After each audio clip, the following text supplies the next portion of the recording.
মানুষের সবচেয়ে বেশি একটাই কষ্ট, সেটা হচ্ছে পড়ালেখা করা লাগে, আর অন্যান্য প্রাণী পড়ালেখা করা লাগে না। সেটা আসলে খুবই কষ্টের পড়াশোনা। কিন্তু এই পড়াশোনাটা কষ্ট হলেও করতে হবে, কারণ পড়াশোনা জিনিসটা পড়তে ভাল লাগে না, তোমারও ভাল লাগে না, আমারও পড়তে ভাল লাগে না, আমার নিজের পড়তে ভাল লাগে না, কিন্তু তারপরে আমাদের পড়তে হয়। কেন?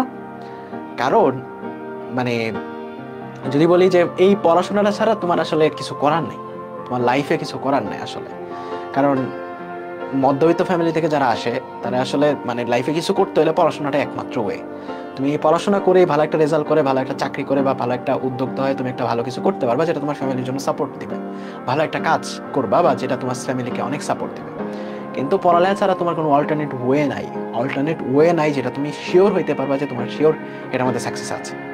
ঠিক আছে? কিন্তু পড়ালেখা একমাত্র ইনভেস্টমেন্ট যেটা আসলে তোমার রিটার্নটা তুমি পাবা, কোনো দিন পাবাই। কিন্তু এখন তুমি ব্যবসায় নামো, 2 দিন পর লস খাই যেতে পারো। ঠিক আছে? সো মধ্যবিত্ত ফ্যামিলি থেকে যারা আছো, তোমাদের আসলে পড়াশোনা ছাড়া অন্য কোনো ওয়ে নেই।